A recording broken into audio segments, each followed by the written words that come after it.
Hi, SBS Amsterdam.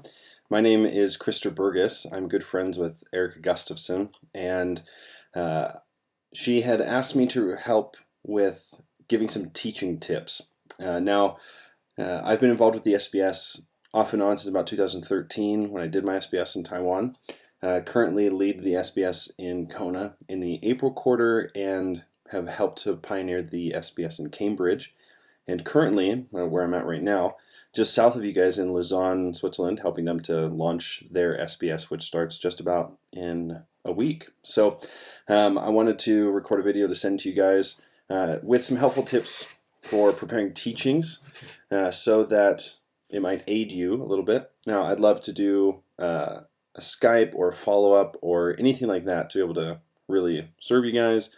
Any handouts or questions you have, please send them to me. Erica has my email, and I'd be more than happy to serve you in whatever way I can.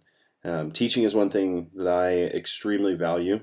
In my SBS, our staff taught about 80% of the school last year, including myself. And I think the staff have a great responsibility in teaching because they can give the students what they know they need. And sometimes when you have outside speakers, the outside speaker doesn't necessarily know what the students need. And they end up giving information or lectures that aren't really helpful for the students. Students come into a lecture looking for certain things. And the benefit of a staff is you know exactly what they're looking for because you've been a student before. And we've all sat in lectures where it would have been more productive to chart than it would be to sit in that lecture. I'm sure you can think of them, you know them, and you reflect upon it and still feel probably the same way. I wish I had charted instead of sitting in that lecture. And that is the last thing that we want our lectures to be like. And so there's a few helpful tips that I will give to you guys, some things to direct you and to hopefully guide you a little bit in this. They're nothing really profound, I would say, in that they're secrets or anything like that. They're just things that come through practice and continual refining. And the best thing you can do is to refine your skill through practicing it, doing it more and more and more, and really honing it well. So one of the first things that I was saying is you have got to pray and ask the Lord for the heart of the book. You've got to ask Him what He wants to communicate through the book, especially for where your students are at the time. What do they need? What can you give to them? What has He been speaking to you through it? Ask for wisdom and revelation in the book, because at the end of the day, the academics of a lecture might help someone understand it better, but it's not going to change their life in a transformative way where they will live more godly. Really, that comes from the Holy Spirit. It comes through the encountering with God in the book. And the academics are wonderful. I am incredibly overjoyed to do the academic aspect of the SBS. It's one of my favorite things. And I think because of that, I've come to realize that that is not the end-all, be-all of SBS. And so we have to have that partnership with the Spirit of God to really get what the students need. And when we've been encountered by a book, the students are much more engaged with the lecture. They are much more likely to draw from it and look for that same kind of encounter for themselves in the book. So that would be the first thing. And then from that point, when you're preparing lectures or a book, you basically do everything you did as a student in SBS, except much more in depth. So I have my staff, if it's a small book, something 15 chapters or less, I ask them to read it more than 15 to 20 times, through a variety of means, of course. If it's a large book, I ask them to read 10 plus times. That would be something that's over 15 to 20 chapters or so. And basically in that you do an out loud. If you've color coded before, you do a color code, but you could do multiple color code reads where you look for Trinity, people, time, place in one read, and then you go through again, you look for contrast, you go again, you look for connectives, you go again, you look for commands or lists or progressions or emphatic statements, things like that. So you really get focused on the text and familiar with it in a way that will engage you with the different aspects of the writing. Go back through and do PTs, but instead of doing PTs quickly, slow down. Take about double the amount of time you would do average for PTs. Really think about the paragraph. What is in here? What is the main idea? Wrestle with a couple ideas in the paragraph. Think about those type of things. When you do a horizontal, really sit down and actually hammer it out. Don't just try to throw something together like you're going to rush to your horizontal check. Really think about it. Think about how the structure fits together, because the horizontal really is the most unique thing about SBS. Okay, there's a lot of other inductive programs around the world. SBS doesn't have the handle on inductive study, but one thing it does have the handle on is horizontals. Not every other program does horizontals like the SBS does. Or if they do them, they have allowed the students to look at other things before creating a horizontal.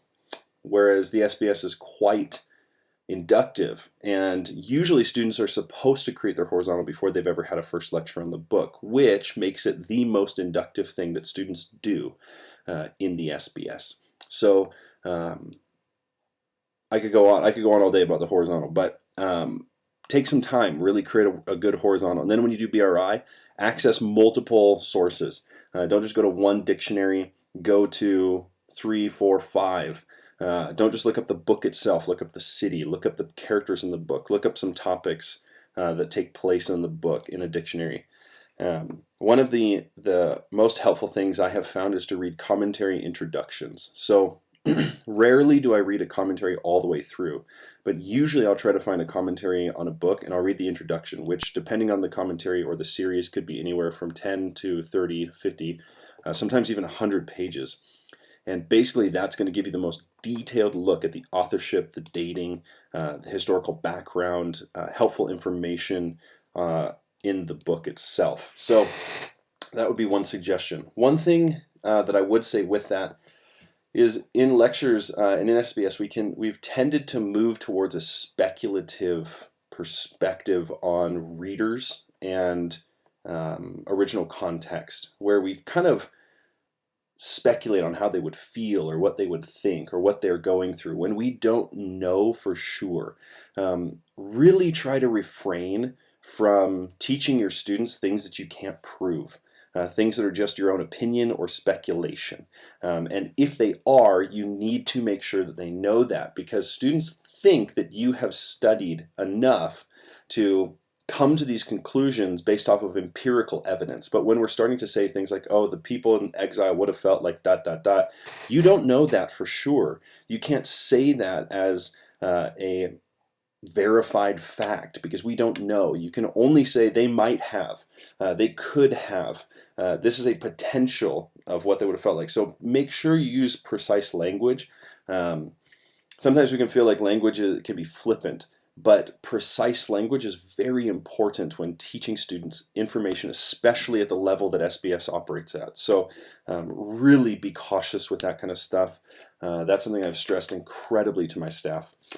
And then from there, you can begin to either write your lecture notes or study the book in whatever fashion you would like to do, whether that's reading through it multiple times, writing detailed notes. If you are early on in your teaching experience, I would recommend writing more detailed notes rather than more bullet point notes.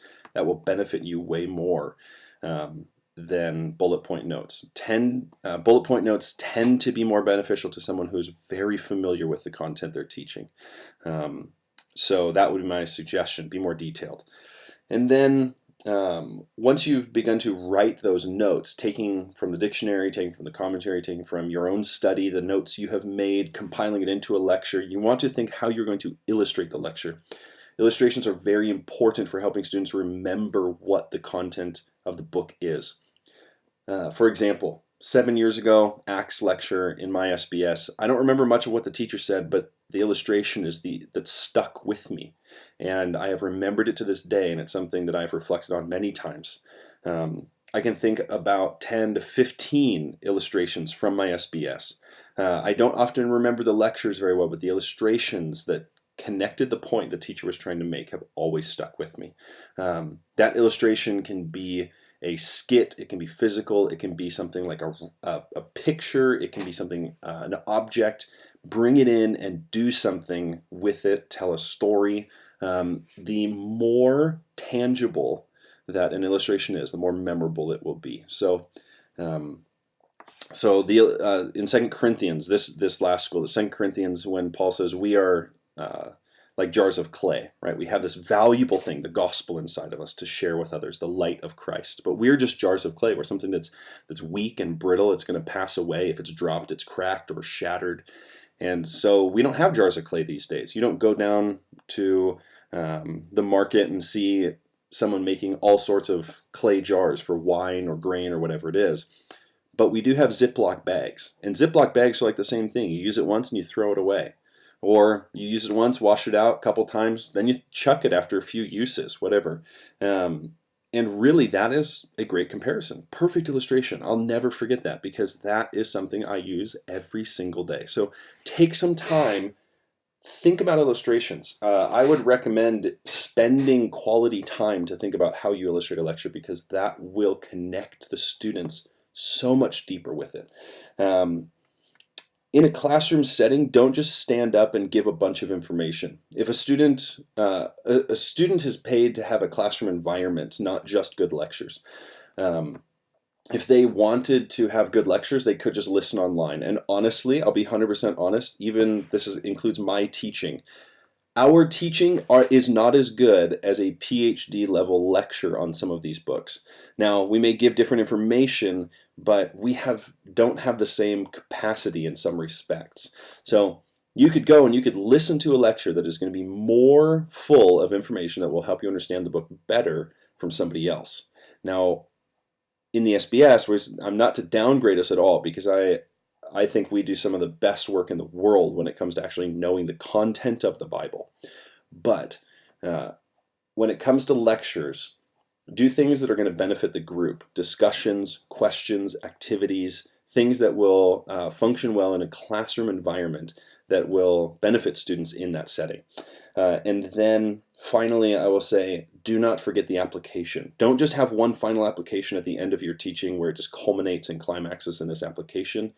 Have an application throughout the lecture. At the end of each session, whether it's an hour and a half or 45 minutes, whatever you do, have an application. Have something you bring up throughout your lecture where you just question, how are you going to do this? What do we do about this?